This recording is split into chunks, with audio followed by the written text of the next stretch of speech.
Yes, there is a much talked about film out these days. It is called Traffic. It is directed by Steven Soderbergh. My instinct was the more you felt the movie was caught instead of staged, that would be a good thing.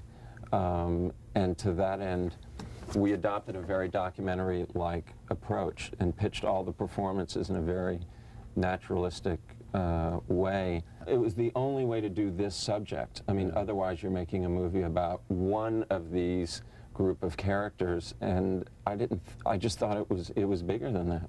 And one of the actors is Catherine Zeta-Jones. When the stakes are down and she really wants to fight for what she thinks is hers and rightly hers, this being pregnant actually helped that and gave me an instinct that I never had before, this kind of maternal desire to protect, you know, and so I could use that, and I was just flattered to be part of that ensemble. Soderbergh and Jones coming up. Over 70 million people are getting an education on the internet this year. Are you ready? Virtually all internet traffic travels across the systems of one company, Cisco Systems, empowering the internet generation.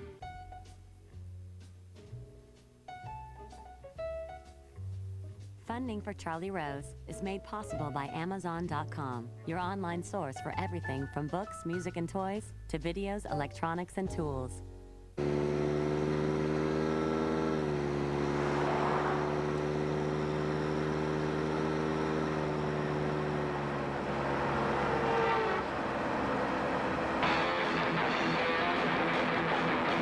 Charlie Rose is also made possible by these funders. And by Bloomberg, a provider of multimedia news and information services worldwide. From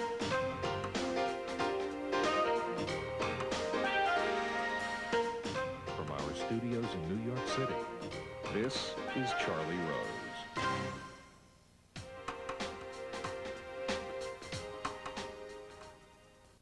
Steven Soderbergh reshaped the independent film industry with his 1989 hit Sex, Lives, and Videotape. It won the highest prize at the Cannes Film Festival. In the years that have followed, he has made an eclectic group of films. They have included coming-of-age stories like King of the Hill, crime thrillers like The Limey, and the blockbuster hit Erin Brockovich. Here's a brief look at his work. Trying to steal this car, Glenn? Don't! Oh my God, I can't believe this! Another one of those days, huh? Nothing seems to be going right. I don't have the keys to the car. I see that. No, I mean, I'm not stealing the car. You're not? No, I already stole it a week ago, whenever it was, in West Palm. So I can't be stealing it again, can I? You despise someone like me because you despise the modern. But you're at the very forefront of what is modern. You write about it, you document it. Unlike you, though, I have chosen to embrace it.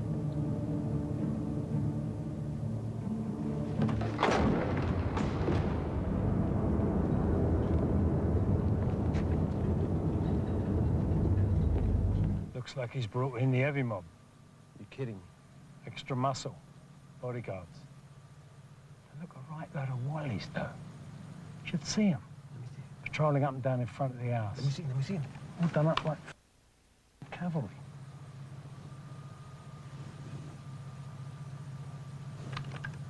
Little valets, man. Valets? What do you mean valets? Who does he think he is? Marquis of Tavistock? What are the interviews about? The interviews are about sex. Sex? What about sex?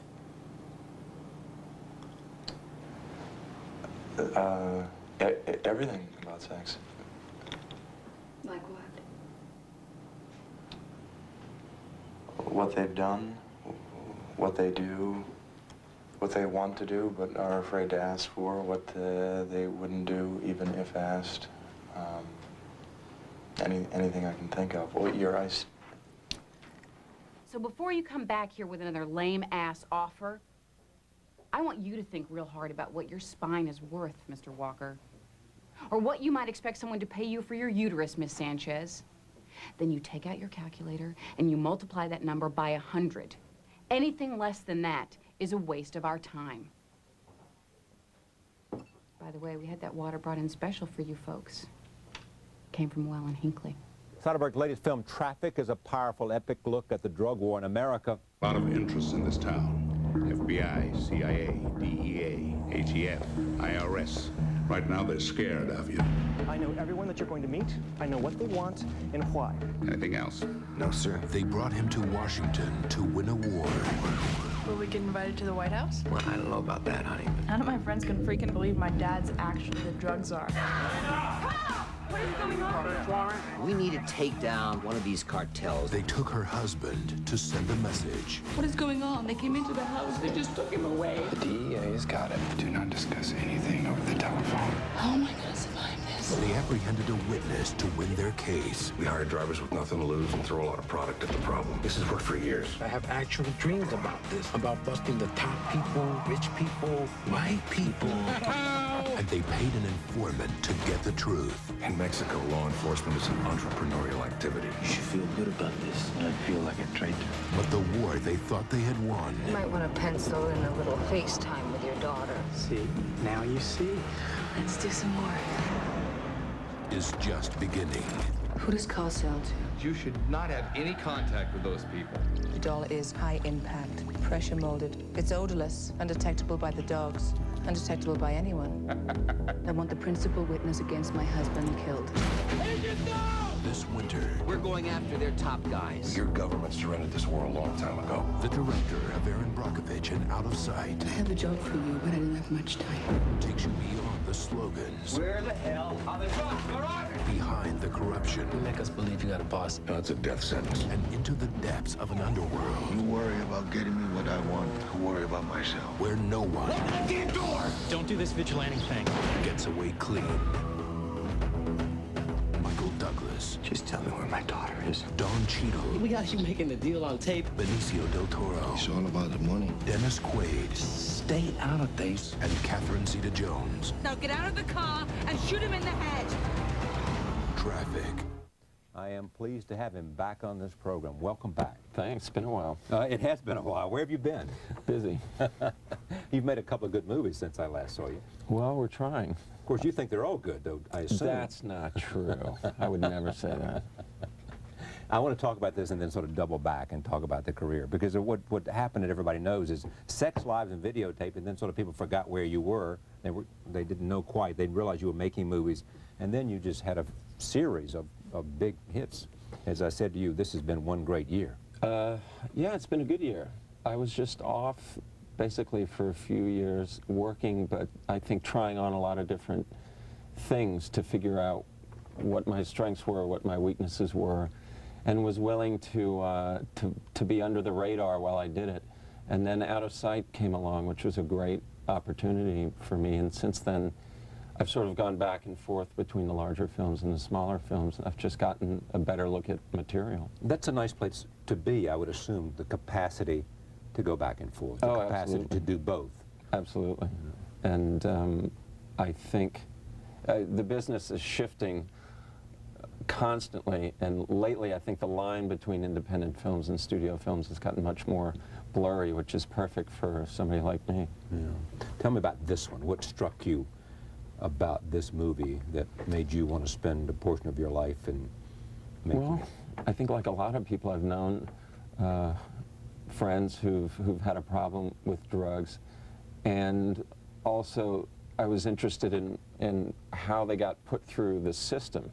And so I was interested in how the system got designed, and I was also interested in how, since a lot of these drugs don't originate in the United States, how they were getting in to the United States and getting to, in this case, a street corner in Cincinnati, Ohio. So I had a vague idea in the back of my head a movie about drugs could be interesting, but it wasn't much more than that until I ran into Laura Bickford, one of our producers, and she owned the rights to the British miniseries, and I thought, oh, that's a movie. It's absolutely. perfect. Yeah. Or what did it give you? It gave us the shape of the canvas. I knew it was going to be a big canvas, but I wasn't quite sure of the diameter, and it really defined that diameter for us. And you can imagine a big canvas with 3 bands running across it, and it just seemed to be, in a sense, the shape of a film screen. I just thought it was perfect. Did you like the idea of telling these multiple stories at one time? Well, I the felt 3 bands that you're talking about. It was the only way to do this subject. I mean, otherwise you're making a movie about one of these group of characters, and I just thought it was bigger than that. Tell me about the decision to approach it the way you did, and what you decided to do. Well, my instinct was, the more you felt the movie was caught instead of staged, that would be a good thing. And to that end, we adopted a very documentary-like approach and pitched all the performances in a very naturalistic way. And we moved very quickly because I felt that momentum needed to come across on film. So I wanted this feeling that we were chasing the story as it was occurring. Does it have a message for you? That it's screwed up in Washington and the war against drugs is not being won? Well, I don't think anybody on either side of this issue would say with a straight face that we're winning the war on drugs. Part of the problem is that we're calling it a war. And one thing that's been interesting to me is that my feelings about this issue are more complicated now than they were 2.5 years ago when we started on this. How so? Because even when you take some of the magic wand ideas that you hear floated through to their conclusion, they're not really practical, and they're not really workable, and they're certainly not something you can implement anytime soon. So you need to back up a little bit and think about what can you do that can work and that we can make happen today. Prop 36 in California is a great first step. And I think... Tell the people what Prop 36 says. Well, in California now, from what I gather, nonviolent users, instead of being sent to prison, the first 2 times they're arrested can demand to be sent to rehab. That idea of treating drug addiction as a healthcare issue instead of a criminal issue, I think if we could get everybody thinking that way, that would be a huge shift, and I think we'd see a big difference. So you get the storyline. The decision to to be the cinematographer, was that your decision from the beginning, or did you slide into that because no one else was available? No. It was something I'd been working toward, and this seemed to be the movie to do it on because of the sort of run-and-gun nature and the fact that 50 to 60% of the film is shot with available light, and I wanted to strip the crew down and just move really fast. And so that's why it's dark in all those room scenes. That's right. 1 lamp on, that was it. Is that right? Pretty much. And how much of it was mobile cameras? Almost all. I think there are 4 shots in the film that are shot on a tripod, and the rest of it literally was me and the other camera operator, because we were running 2 cameras almost all the time. Camera right on the shoulder, just going. Casting. The second most important element in a film after the script. Right. And in this case, a wonderful casting director I've worked with before, Deborah Zane, who, because we had such difficulty in setting the film up, had 4 weeks basically to cast what started out as 136 speaking parts. And we made very fast decisions just based on instinct, and called in a lot of favors, people like Albert Finney. So what does that mean, call in a favor? Albert, here's the conversation. Hello, Stephen, what's happening? What do you say? Got something for you, need a favor. Here are the dates. After you come here, we'll send you anywhere you want for a week, but I need your help. Let me go back now with Sex, Lives, and Videotape. You make that movie, it made over $100 million. Worldwide, not here. Worldwide, I understand worldwide. You were hot. You for a week, yeah? Well, no, more than a week. You didn't go for obvious things that I assume would have been given to you. I don't know that for a fact. You went for sort of low-budget, independent, yeah, I wasn't, there were a couple of things that I had in mind that I wanted to do, and I think instinctually I understood I wasn't ready to enter that arena yet. Directing a studio movie with movie stars in it is like standing in the wash of a jet engine for 4 months. And it's just, you know, I really don't think I could have withstood it at that point. I didn't know enough about my own craft yet, I felt. And so I purposely set about to try these different Well, things. what were you about? I mean, what were you looking for when you made Kafka? Oh, I thought that was going to be a huge hit. You did? No. Okay. Come on. I'm not quite sure in retrospect what I was thinking, but what I mean, do you look back on that now, that period of time, and say, look, I was just out there trying to finding myself, and I don't really know what I was doing. I made some movies that I'm proud of, but it may not necessarily have been the wisest thing for me to do. Oh, I don't regret any of them. The ones that turned out poorly, you end up learning more from than the ones that turned out well. Ah, but was there any part of you that was nervous, saying, I may be throwing away a real head start I got here? No, I felt if you don't take advantage of it, then you'll regret it. But I did know that when Out of Sight sort of presented itself, and I had to pursue that movie. I wasn't even in the top 10 of people they were speaking to. That very consciously was a decision to enter that side of the business, you know, that frankly was off limits to me because of my, you know, marginalizing myself, you know, That's a for several good way to years. express it. You were marginalizing Yeah, yourself. and I was concerned about that. Consciously marginalizing yourself. Yeah, but it is a dead end, just as making all studio movies with movie stars. So how did you get Out of Sight? Everyone, I'm not being glib, everyone else said no. Because they didn't think it would make it? It wasn't a good movie, had no potential? A variety of reasons. Scheduling, one of them had just done a crime movie. One of them, some person said, I don't think George is good for that. Clooney's not right? Yeah. And one of them was just too busy. I mean, there were a couple of people who were just, who were hotter than the center of the earth. And they said no. So they're going down and checking them all off, and they say, Soderbergh, whatever happened to him? Let's take a chance. They got down to the S's. And there you were.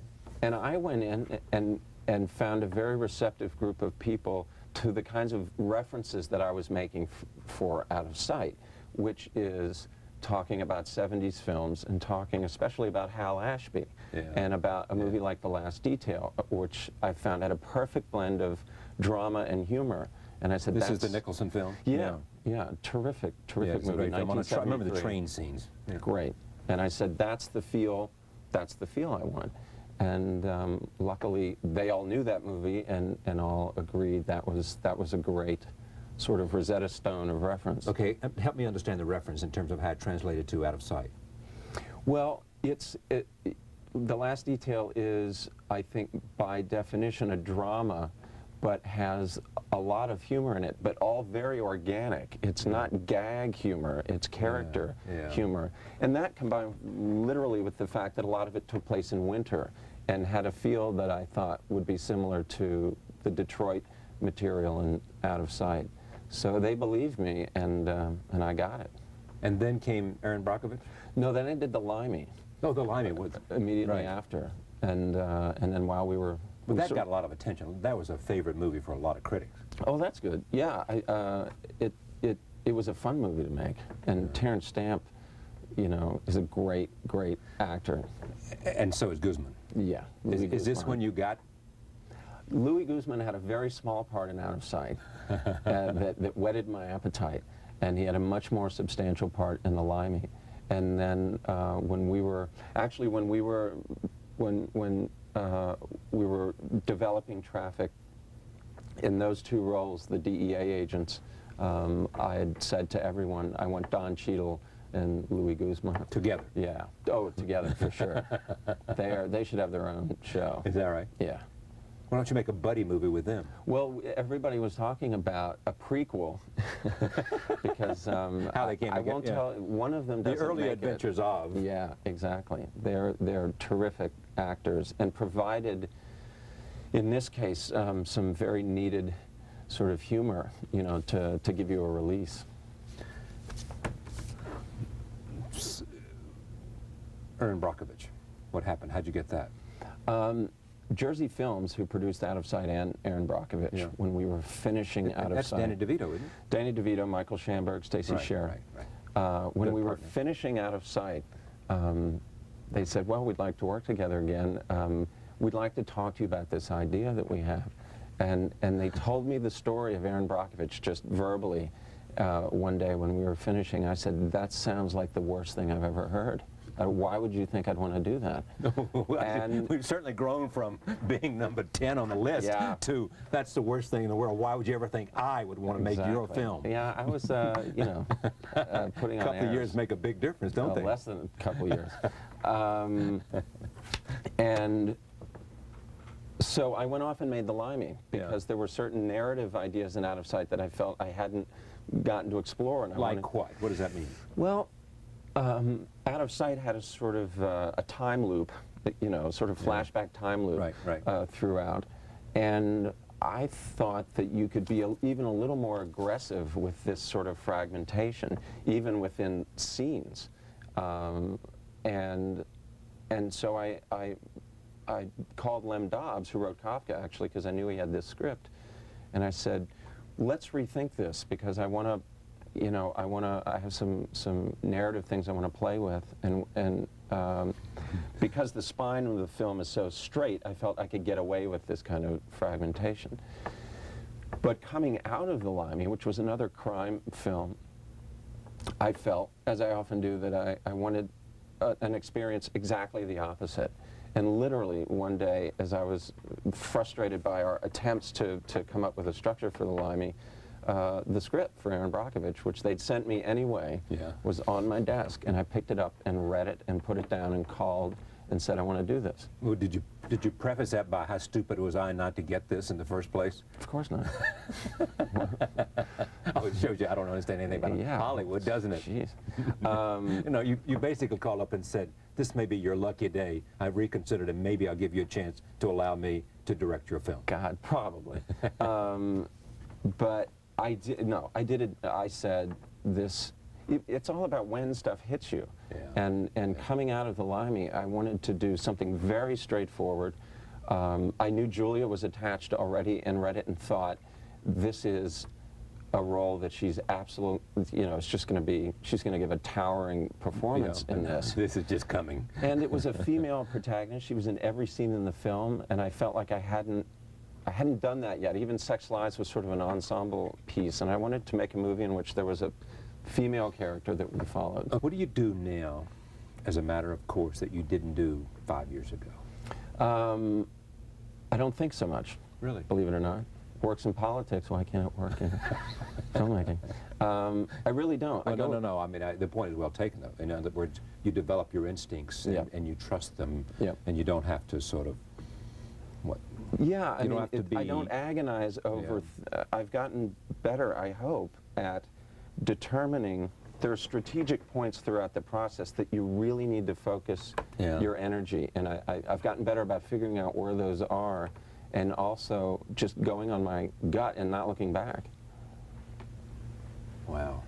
When you finished that, did you have lots of options, things you could have chosen, or was traffic just the thing you wanted to do? Lately they've been overlapping so much that in the midst of Aaron Brockovich, we were having meetings about traffic, and in the midst of The Limey, I was having meetings about Aaron Brockovich. Does that drive you crazy, or no, can you it's good. segmentize and categorize? It's good in a way because it makes you very dispassionate in a good way about what you're working on. You become very objective and non-precious about the movie that you're working on. I find it really helpful.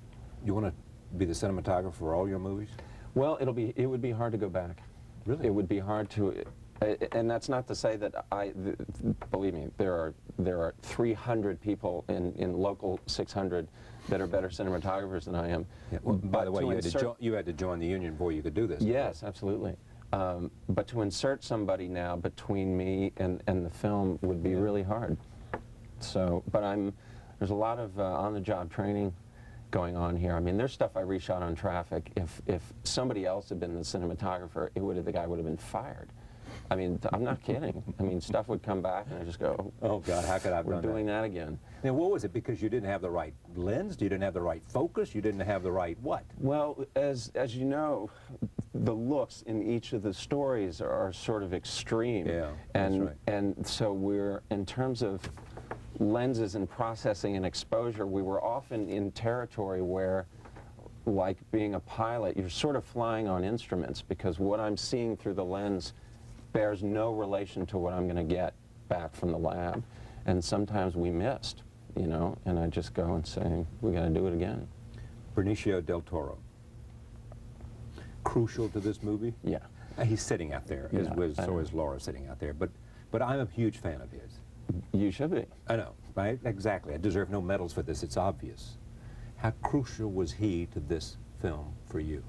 Well, what's great about Benicio is he's thorough, and half of getting to something better is asking questions. And the characters originally envisioned was a bit more of a guy who was actively and consciously trying to manipulate a lot of different people and situations to his own ends. Yeah. And during the early conversations that I would have with Benicio, he would say, gee, can we talk about the fact that maybe that doesn't leave me a lot of places to go? And is there another way into this guy that, for the audience, is a little more empathetic? And we started talking about somebody who is basically a good cop, who just gets caught in this web that he cannot get clear of. Or he does sort of at the end, but at a great cost. And so I talked to, you know, we would have these long discussions, and I would go back to Gagan and say, hey, I talked to Benicio, and what do you think about X, Y, and Z? And we would sort of talk. Was he unique among the actors? Did you do the same thing with Douglas or with Jones? Or I had conversations like that with almost all of them, but that story and that character were really open to the most play, I think. And the fact that it wasn't my culture, you know, that I was trying to portray, and I was trying to be really open about whether we were sort of getting it right and whether we were making it interesting. So it was great. I mean, that period of time, it's so fun to talk about when it's all potential and you're not on the set. Leads me right into my next question. Is it the movie you wanted to make? It is. I think almost more than any other film I've made. I don't know why. It just... what you intended to do, you did? Yeah, pretty much. I mean, it feels exactly the way I hoped it would feel. And what do you think the audience is going to come away with, other than this has been an entertaining? How long is it? 2 hours 2:20. Plus? 2:20. That's about as long as you can make it, isn't it? Oh, no, I can't. Made it a lot longer. What was the longest you ever made? This is the longest film I've ever made. Yeah. I mean, there's an hour more material. Oh, you could have. Oh, yeah, the first cut was 3:10, you know. But is it better at 3:10 than it is at 2:20? And just in terms of you, forget marketing people and theater people and all of that. No, I don't think so. I'm luckily one of those people that, you know, the version that's released, that's the director's cut. I'm not one to whine about, you know, having to cut my movie down. Under what circumstances would you give up director's cut? Oh, on paper, yeah, I've only had it twice. Really? Yeah. And how about this one? I had it on paper up to a certain length, and I went over that length. So I sort of had it. So, well, come on, explain this to me. Well, meaning if the movie was 2 hours and 15 minutes, then technically I could do anything. I could do Schizopolis 2. Yes. Oh, I hope not. Yeah, exactly. If it was under 135 minutes. Yeah. Now I went over that, but I think, you know, it's a moot point. I mean, the film. Everybody sensed and going in, I said, people, this movie's 220, 225. It's a 165-page screenplay. Just get used to the idea. And so it wasn't really a problem. What's next for you? Ocean's 11. Clooney. Yep. Plays Martin? Well, no. In theory, he's the playing character Mark Plater. In theory, he's playing the Frank Sinatra character, Danny yeah, right, Ocean. Right. But it doesn't really track like that. We've taken the basic idea and thrown the rest of it out and started over. But it's a big heist movie. I love heist movies. So there's always crime in every movie you do. I don't know why. I can't imagine that. The closest I ever got to crime before I got out of high school, I had to have been looking at somebody's paper, in class.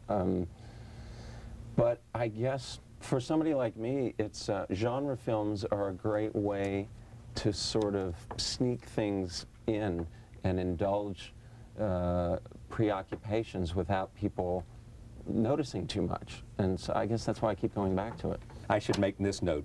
Traffic is slated for release on December 27th in New York and Los Angeles, which means it qualifies for the Oscars, and on January 14th nationwide.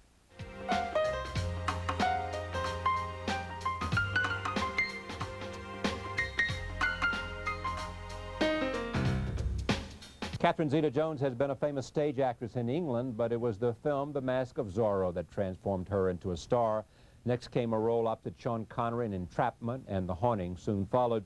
For her most recent role as a naive wife of a drug lord in Traffic, she persuaded the director Steven Soderbergh to rewrite her part to accommodate her pregnancy. Recently, she married one of her co-stars in Traffic, Michael Douglas, and gave birth to their son, Dylan. I'm pleased to welcome her to this table. Nice to see you, Charlie. Nice to see you. Tell me about coming to this movie, because there was this interesting thing that you and Steven Soderbergh did, which was to figure out that the fact that you were pregnant made it better. Yes, Steven asked me to do the project. Unbeknownst to him, I was pregnant.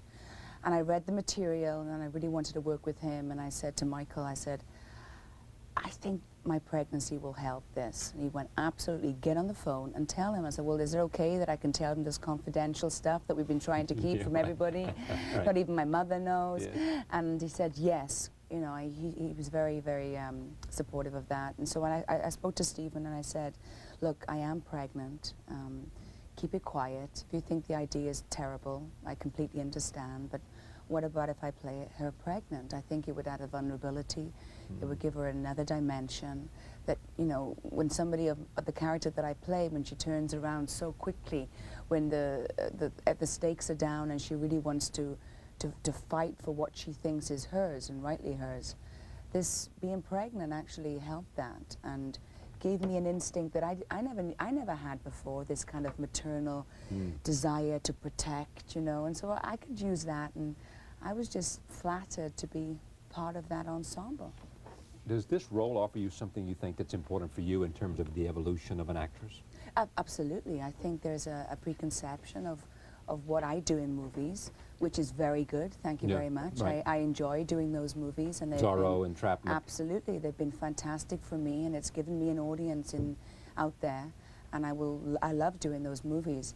But sometime along the line, you have to, as an actor, just break away from the mold, from the preconception of what you are and what you do on screen and what you get paid for and what the studios who pay you, who make the money that when they're successful, want you to do. And so if anything, just being liberated, the liberation of being 6 months pregnant, of using my own accent in this and working so intimately with the camera, of having a real sense in the moment, I hope will just put me in a different light, as well as doing the other things. Yeah, but it opens you, what it does though is it opens for those people who are lazy to the idea or the possibilities of what you can do. Absolutely. As a British actor coming to the States, I was adamant about doing, it sounds ridiculous now that I've done a movie that I'm so proud of, that I just speak with my own accent. I was adamant to make myself from nowhere. I was adamant to do the Spanish accent in Zorro, to play American Entrapment, so that it broadens my horizons for what is offered to me. You have to try and prove to people that you can be convincing as an American or as a certain person from any territory in the world. So I was so adamant to do that, only for that very reason of broadening what gets put on my desk. So I hope that I couldn't believe that Steven wanted me in the movie. I was like, to be really honest with you, I was Where did it come from? From having seen Entrapment or having seen... Yeah, and Zorro. And Zorro. I was the first person cast in the movie, and then it went through Before some... Michael? Yeah. Actually, it came to Michael, and he turned it down. He turned it down first. Yeah, and then it came to me. Sort of went to Harrison Ford, who added something to it. And Michael was very right. He said that the character wasn't fleshed out enough, and I know that Harrison did work with Stephen on that, and then Stephen worked with that with Steve Gagan, the screenwriter. And then it came back to Michael, and it wasn't because his wife was going to be in it. He just wanted, you know, the character. It wasn't because he wanted to be where you were? No, because he came, you know, and I was He would have working. been there anyway. We were in different times, different situations, different cities. So he came and looked after his wife, who was 6 months pregnant, played a bit of golf on the way. Yeah. I'm sure if San Diego wasn't such a golf place, he wouldn't have been so quick as coming down to join the wifey. But he did, and then he was in Cincinnati. But I was the first, and I hung in there when, you know, the studios were changing a bit. Then USA and IEG stepped up and had the balls to do this kind of movie, knowing what the effect it would have, I think. And the balls to do this kind of movie because there's a long history of movies about drug trafficking not doing well at the box office.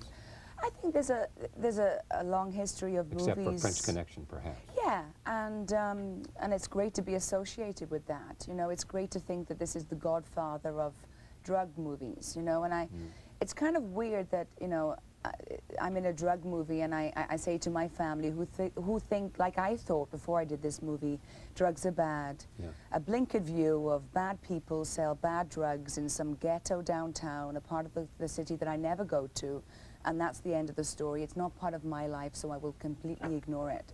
And the reality is that Stephen opens it up to what exactly it is. And that is on the border. Yeah, on the border strokes. This is happening next door in affluence. This is happening to grade A students. This is happening in everyone's lives. It's not just a social area or an ethnic area. And that's what I think has opened it for me, and I think that everyone should see the movie. Let me just look at the number of famous families in America that have been touched by drugs. Oh, my family included. My family, you know, the Douglas family too, and it's something that, I mean, I look at my son, to be really honest with you, and I think, God, 15 This is young years, Dylan. Young Dylan. Now 6 months, oh, how old is he? He's 4 months. He's 4 months. And he has like 4 pounds on each cheek. He's just delicious. He's the love of my life, No apart kidding. from my husband. No kidding. And I look at him and I think, my God, 15 years from now, my son could be the most vulnerable. You know, he is a child who is the son of Michael Douglas, and the son of me, and the grandson of Kirk Douglas. And I really do believe, and I speak from just what I know from my family, that it's important to instill a kind of sense of identity, you know, and he could be the most vulnerable in 15 years because everyone says he's the son of this, you know, and it's, I think it's probably going to be harder for him to make his mark. To find his own identity. Whatever he It's does. not part of his if mother he or wants to be a grandfather. vet, if he wants to go into whatever, it's finding his own identity and making him proud of what he does. He's starting You off with a know? trust fund, though, isn't he? Oh yeah, you better believe it. If anyone's going to make any cash, it's going to be my boy. That was your idea. Don't give it to me, give it to my boy's trust fund. Oh yeah. You know? Oh yeah. It wasn't the wedding though, Charlie. That was because the harassment of everyone trying to get photographs of Dylan. And a lot of people say to me, what the hell do you need the money for to give these photographs to a magazine? And I say, you know what? I know how much these people get. They got $500,000 for a photograph of me lying on top of Michael, given that it was semi-nude. And he was really happy that I was on top. They got 500 grand, which is a lot of money. And when you know how much money But by is giving involved, access to them, the point is, when I give the photograph, when I everybody submit else who a photograph, tries to sneak a photograph, the price tag is decreased considerably. And so for us, it just lessens the harassment.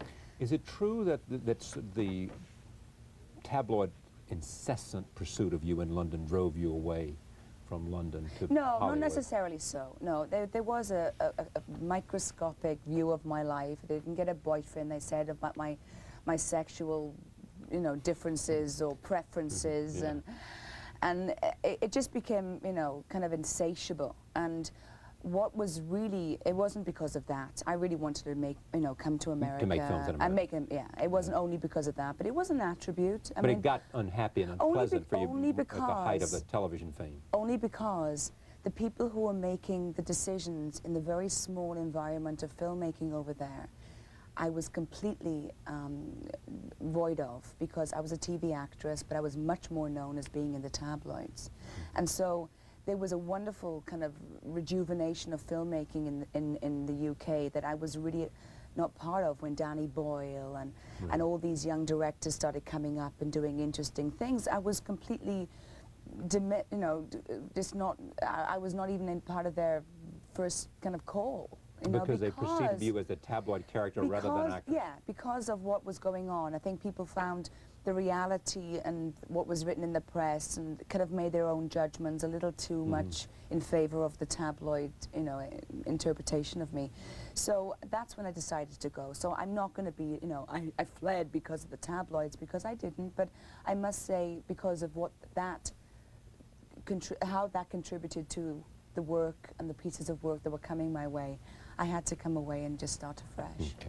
Let me talk about this movie, and I'll come back to that in sort of the beginnings early on in Wales and then moving to London.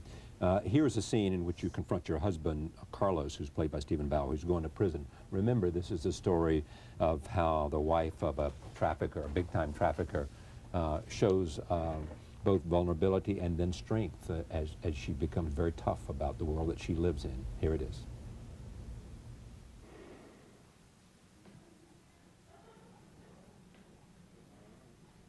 How's David? How's David? Oh, he's terrific, terrific. Oh, really?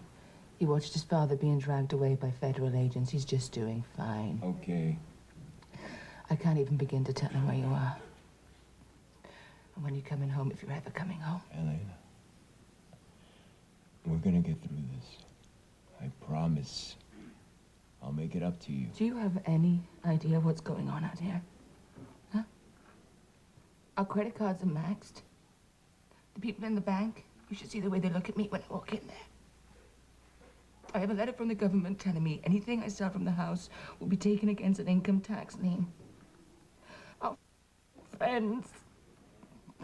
Nobody will help us. Nobody will take us in. Nobody wants anything to do with us, Carl. So you just tell me how you're gonna make it up to me.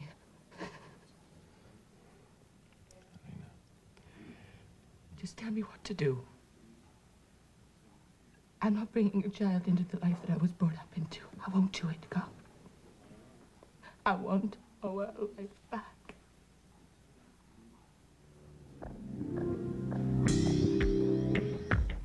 I assume the message of this, and you tell me what the message is. I mean, this is a first-rate film, and already people involved in the film, especially the director, are getting big-time awards. Steven Soderbergh for Traffic, but also lots of terrific performances. The story in the end is, it gives you a sense of the roughness of the drug trafficking trade. Not a new idea, but it also shows you, because of the character Michael plays, that no one, no household, no place is safe. No. And sometimes we need to deal with those problems at home that are part of the demand side in order to deal with the drug issue. It's a great line that Michael says in the movie where somebody says about his daughter, who's played brilliantly by Erica. Yeah. Beautifully done. And he says to Michael, you know, what is your kid on? And Michael kind of, as character, just goes, what do you mean? She's a grade A student. No, you don't understand. No, my daughter is not a drug addict.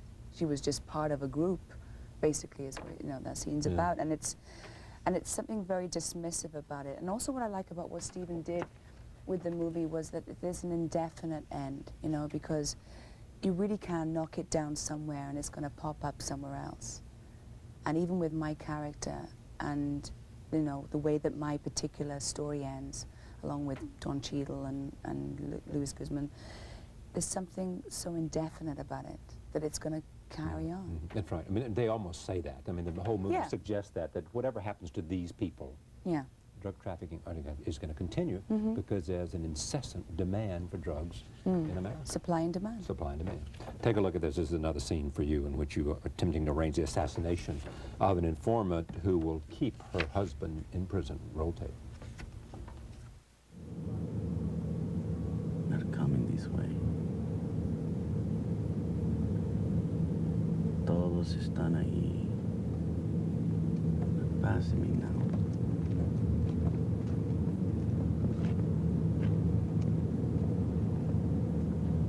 Boy, there's a lot of them. Listen, would you mind if we walk back to the hotel today? Walk back? Yeah. So they're not getting into the car. What are they doing? They're arguing or something. It's 2 blocks. I could use the fresh air, you know? I've been stuck in that piece of hotel room for 2 weeks. Let's just stop standing around and go. I'm gonna walk because I want to walk, not because he wants to walk, okay? We'll walk. They're going past me.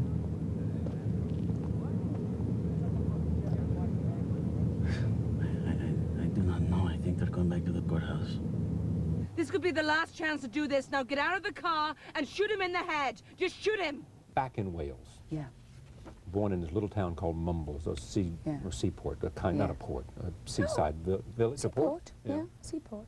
Your dad ran a candy factory? Yes, he did. Your mother taught some, or? My mother was a seamstress, Yeah. and consequently was able to zip up any fashion number that I Yeah. ever saw in a magazine, and a homemaker, and looked after me and my 2 siblings, my brothers. Who are now both in Hollywood, aren't Yeah, we're doing so well and so proud they? of Are they them. part of Milkwood Productions? Or? My younger brother is the chief director of Milkwood Productions with me, and my elder brother is how I got my deal with IEG, who are the producers of this Right. movie too, and that he's part of the IEG team, who is an international distribution company, as well as now financing Traffic and Gangs of New York with Scorsese and with DiCaprio, and doing particularly well. So I'm very proud of them. You know, it's like hard when it's like your brothers and you want to give them a break. And I always knew they had talent for this. They're very good at writing, very good at material and reading, and finding, you know, knowing great film buffs, the both of them. So nepotism for us is like, good. I Nepotism is good. don't care. Nepotism is good. Yeah, that's right. Your dad alive? Yeah, He's very much alive. Much so, yeah. Oh, yeah. Oh, yes. Oh, yeah. So Michael had to go see your dad. And and my say, dad's younger than Michael. I know. To say, Yeah. Your last name was Jones. Jones, right? Yeah. And the Zeta you picked up from? I was christened Catherine Zeta Jones. You were? Yeah, Zeta Oh, being my middle name. Yeah. And Zeta is my grandmother's name, Christian name. And I was always known as Catherine Zeta Jones, even in school, because there were like 5 or 6 Catherine Joneses in my class. So this was not just some Screen Actors Guild No, decision. they've got it wrong in a few reports, no. Yeah. I never picked it up. And I read was something always- about Zeta being the name that you chose, or somebody had chose because of a ship that passed. Yeah, my great-grandfather. That was your great-grandfather for your Yeah, he for was your on grandmother. But you know what? He was on a ship supposedly called the Zeta. I don't know whether there was a Greek stripper called the Zeta. That's right. I don't know. He may have made this I up. don't know. I mean, we like to, us family members like to say it was a ship that sailed out of our Yeah. port. I'm not quite sure if it wasn't some, you know, some girl he met on his, on some You sea wanted to trip. remember the name. Yeah, and he named his first child that. I don't know. Now, was it difficult for Michael to go back and say, Mr. Jones, you know that I love your daughter very much, and by the way, I would like to marry her. Yeah. And then, by the way, Mr. Jones, No, there's no, do something you know else. how he did it? There's something else. It was Christmas Eve last year, and my parents knew, you know, so we took them out. I took Michael back to Wales, which was a hoot, and it was fabulous. And then we took my parents for dinner on Christmas Eve before they had like a little soiree with friends. Introducing Michael Douglas, the American president. Oh, my mother saw rented the American president before, then nearly had a heart attack. Was that the because first movie that she'd seen other movies? No, but she's seen him like doing Basic Instinct or Oh, yeah, Fatal right, Attraction, right. so I It's not thought good, yeah. it would be good to get Granny in a room and see the American president. That's right. And now she thought the American president was really coming for Christmas lunch. And so Michael said, you know, my parents knew about, we wanted to get married, and then my mother and father had a drink, and they went, congratulations, we're so happy for you, to see you both happy. And I thought Michael would slowly work into the pregnancy. No, I'm so happy you're happy because she's pregnant. Nearly died. And my mother was like, I have to cook some vol au vents tonight and some sausage rolls. I can't cook.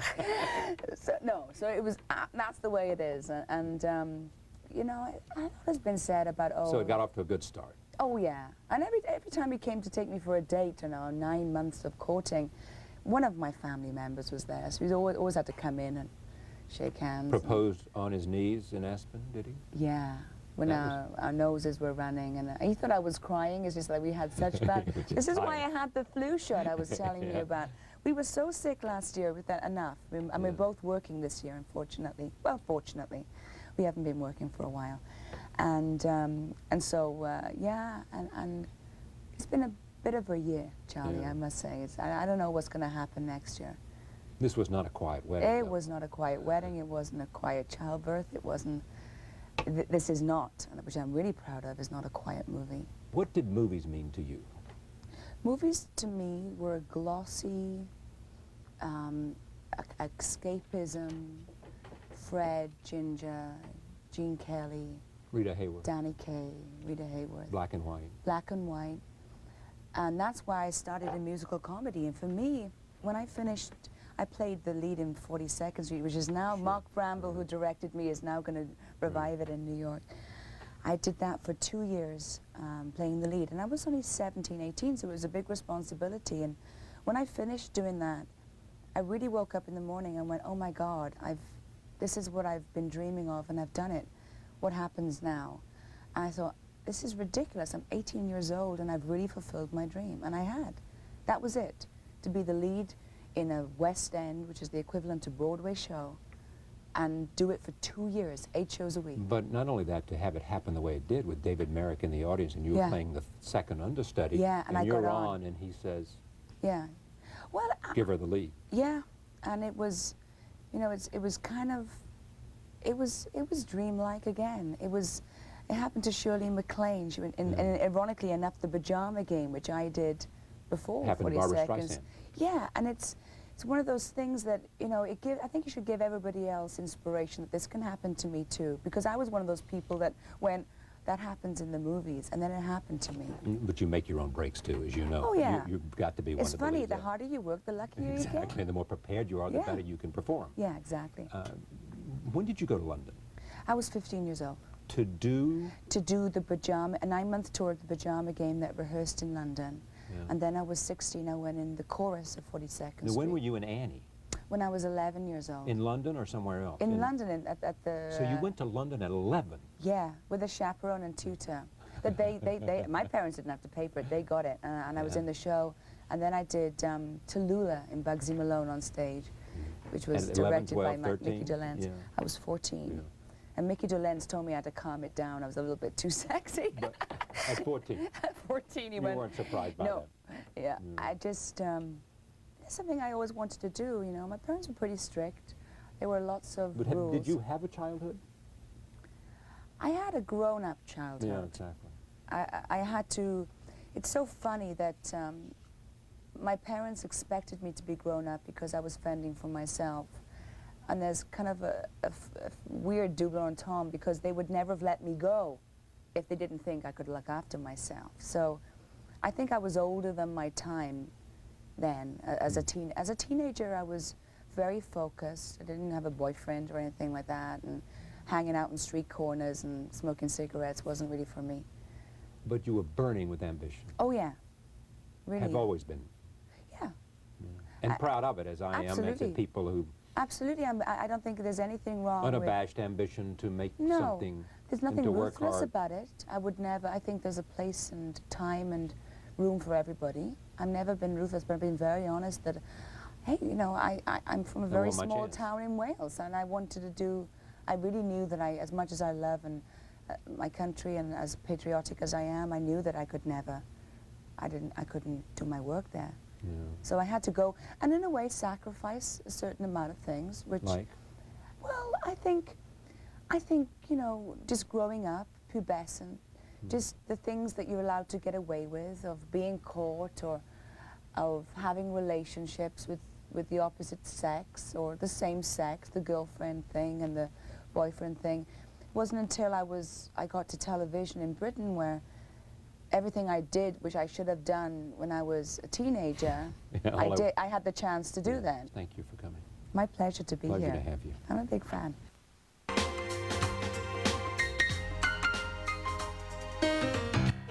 Stay tuned for the community calendar. Plus 3 holiday planets bring the year 2000 to a spectacular sky show end from Stargazer. All next on WCET 48.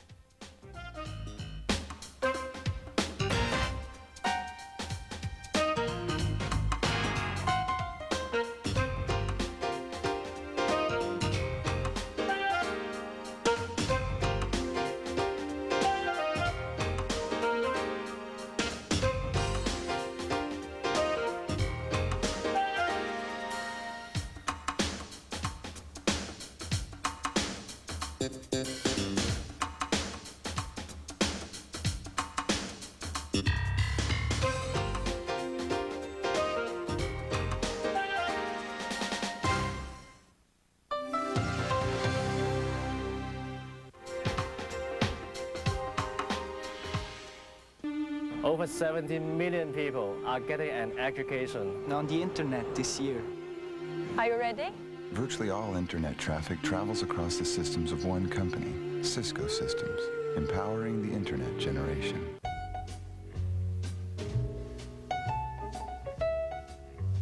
Funding for Charlie Rose is made possible by Amazon.com, your online source for everything from books, music, and toys to videos, electronics, and tools.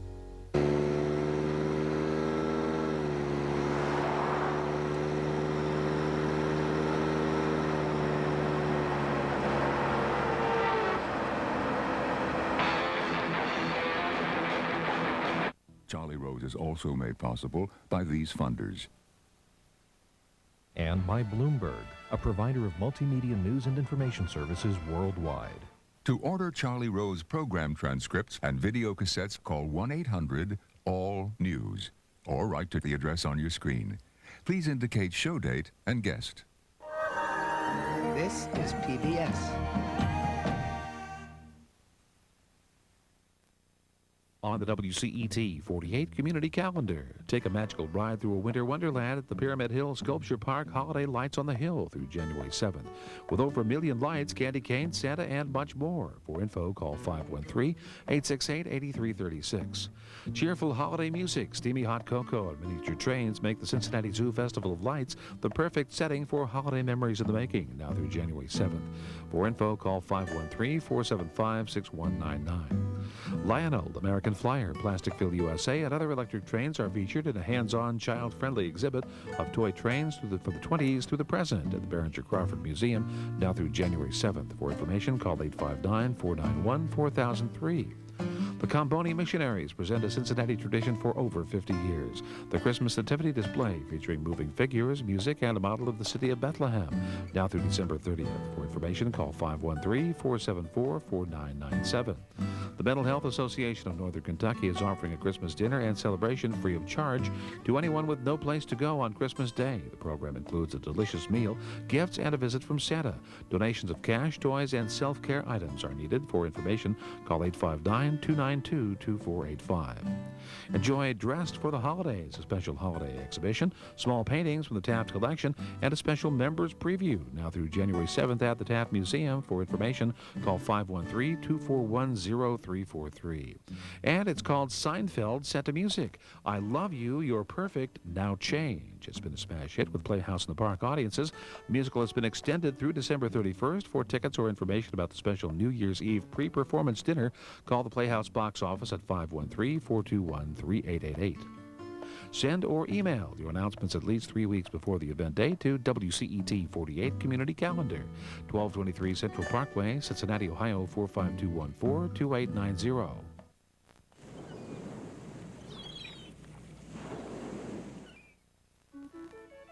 Confused about the cosmos?